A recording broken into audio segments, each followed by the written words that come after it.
I'm an intern here. My name's Aanika, and I'm here with Markelle The Gazelle Taylor. Markelle. Will you tell me a little bit about your day today? Oh yeah, it was had to get up early today and beat my guys in San Quentin for the San Quentin 1,000-mile club, which I'm a formal runner of the 1,000-mile club in San Quentin. Spent 7 years there, and the last 4 years I was on the running club. So it was fun to be back with those guys and inspiring and motivating and giving inspiration and hope for the guys, and continue to tell them to never give up and have hope and have faith and continue to run, because that's a thing that helps bring mental stability to one's lives and help them to pursue their dreams.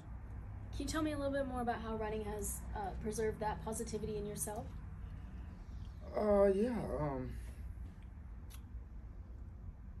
Of course, the story, you got to see the film on why I started running in San Quentin. However, I know that for me, day to day, I have to have the running element in my life, because it helps me stabilize myself mentally and have the drive and the esteem to make better choices and continue to stay sober. And can you tell me more about your journey with sobriety? How has it impacted your life?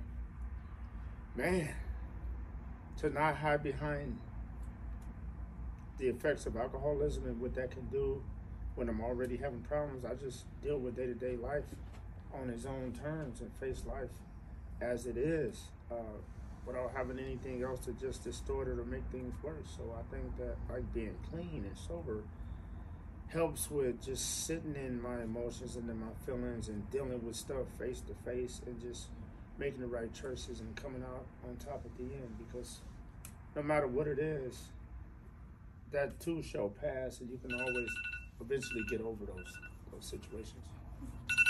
Markelle is a busy guy. Yeah. But you said that you noticed running really stabilized your own mental health. Do you see that in the other guys? What did you notice today when you went in? Man, it's always good to go back in there and see them. They're my brothers. You know, I love them. And I told them whatever I can do to help as far as support, mental, physical, running, whatever I can do to give tips. And they told me just showing up and being present is what, motivates them and encourage them to continue to push forward and do the best they can and be their true self and stay motivated. What's unique about San Quentin's 1,000-mile club? Well, you know, what's unique about it is they have all these coaches on the outside that, just like in other self-help groups, people come in and help share their experiences and their strengths and their hopes. I don't like to sound cliche like the 12-step program.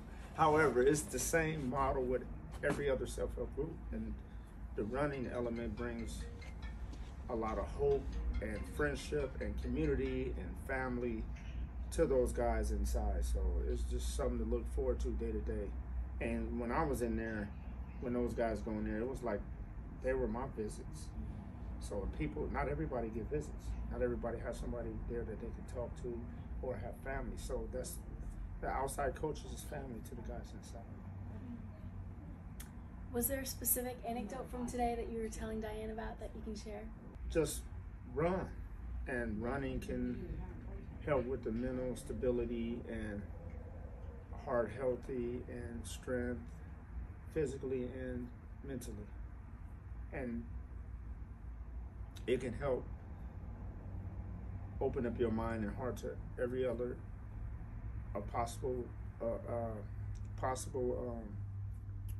just possible things in life that you can achieve and help you reach short to long-term goals, and continue to have hope that even if you're inside or out, like me, whether you're inside or out, you can still have freedom in your mind and heart. So I can just say that that's what running helped bring for me, even inside, when I was inside. Now that you're outside and you get to go in occasionally, what is it like re-entering that space that you were a part of for so long, as an incarcerated person who's now free?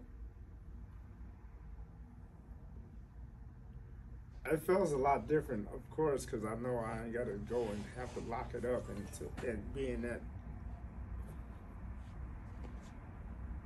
that space, which is different. But the prison has changed. And I would say what people don't understand about flipped, where it's not exactly how it was, even when I was in there before I paroled. I can't really speak on exactly how it changed, but I just know that some of the things that I have seen, like they have tablets now, and they have dogs in the prison now, and they have single cell status for like almost everybody now. So a lot of that stuff that's going on now is really a part of true rehabilitation that I believe that should have happened a long time ago in those prisons. And then but it still has a long way to go, you know, as far as helping to improve people's lives while they're incarcerated, to give hope and dream and aspirations to different people. But I know that it has to start somewhere, and running helps it start with the individual. Right. And then if each individual can do their part, and that's what brings community, which brings family. Yeah, that collective is really important. Yeah. But it starts from the individuals, right? Yeah. Obviously, running was a part of your rehabilitation. Where do you see rehabilitation and prison reform efforts going now as we look into systems improving? I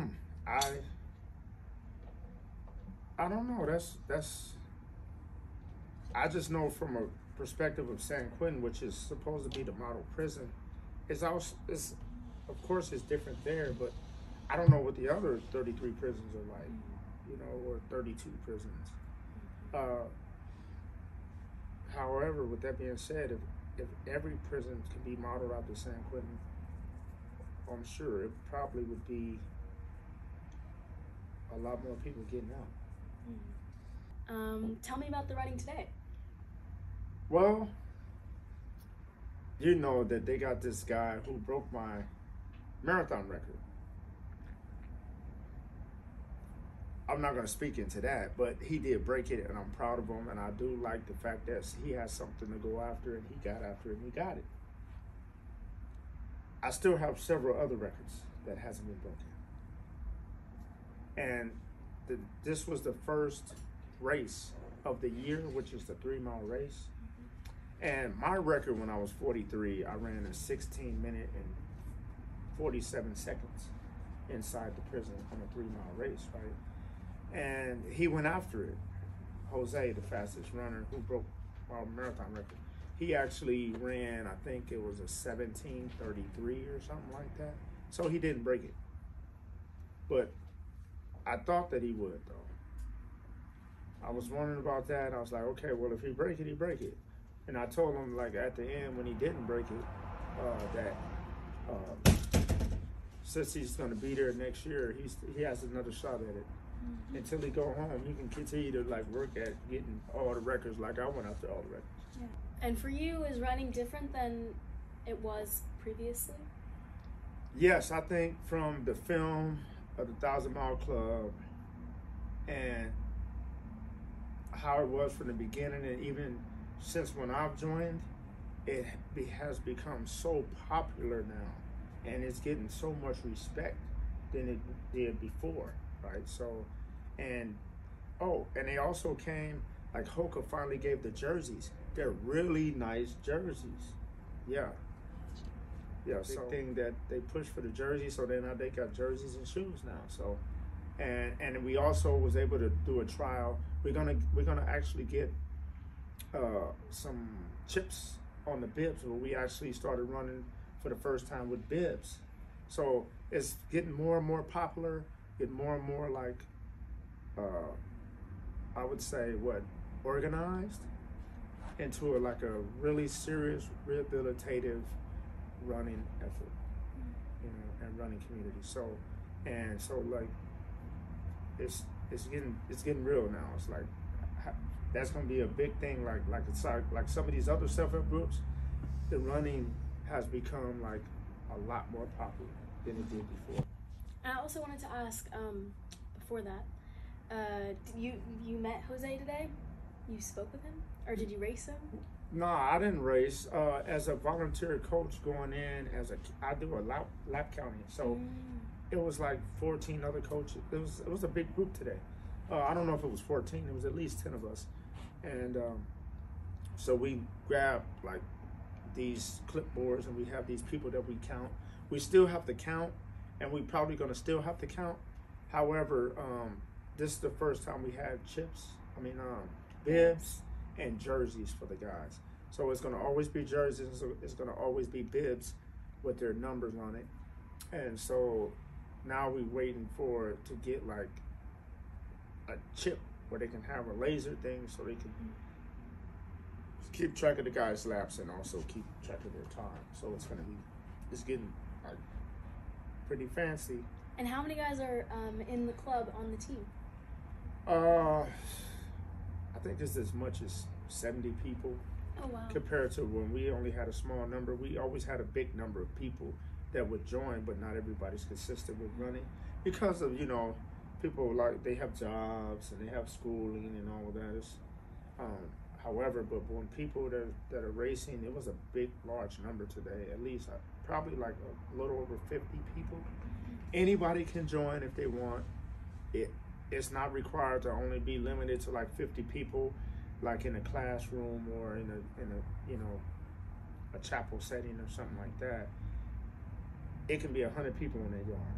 The only difference is now is like they would have to separate them in heats because there's so many people that can only run on the yard at one time. So, but that's just showing how much and how effective it is to be on a running club and how well it's doing for people. And even board members, when you go in and you say you're a part of the running club, that's serious now because of how far it's grown and how it helped change the people's lives.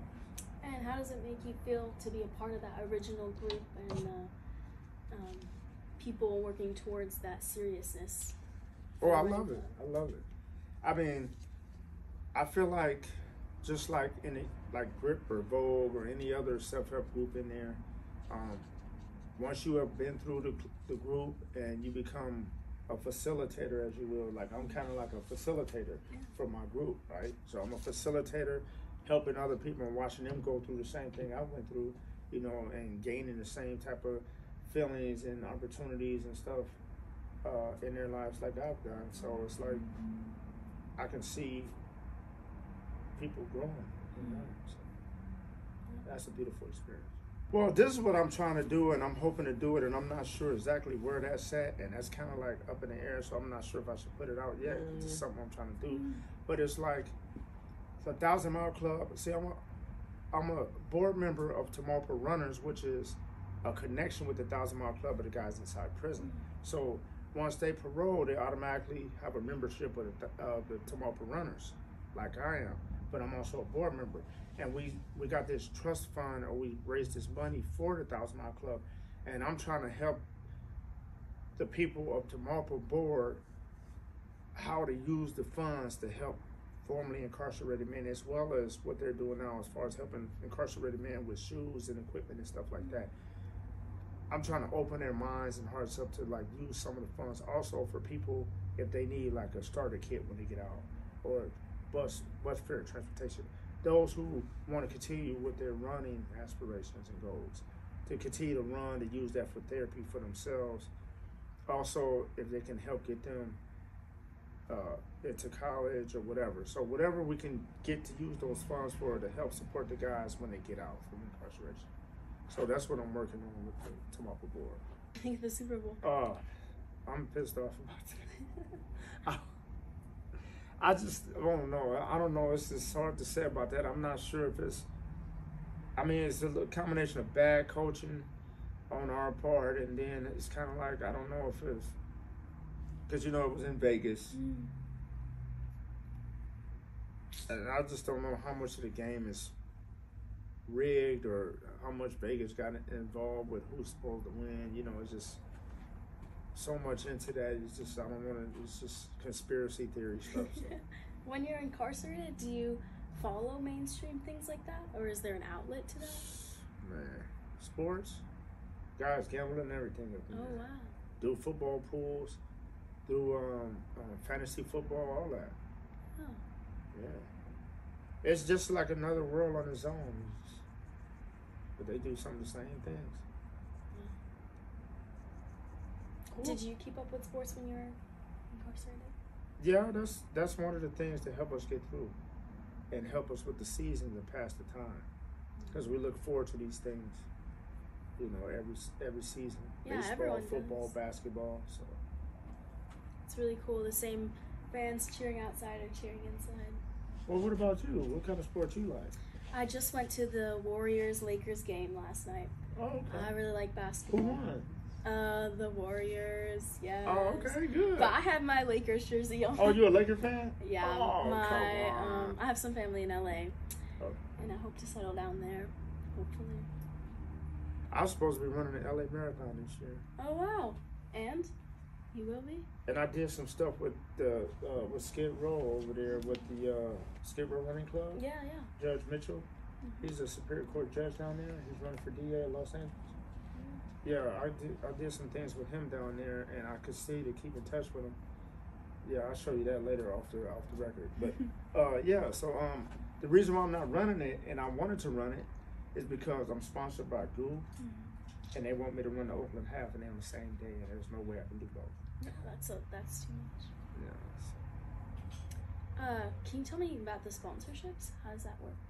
Like, what does the support look like? And each one is different, and they got their own rules. I did sign with Goo, and I got other sponsors, like just help support in different arenas at different events. But yeah, I guess I gotta go where I'm like. Once you sign a contract, you kind of like with them. So instead of going to LA to run that, if they want me to run in Oakland half, because it's something centered around their products, I have to be there to support that because they're the ones who are sponsoring us. Good. I think that's it for today. Thank you. Thank you. It's a wrap.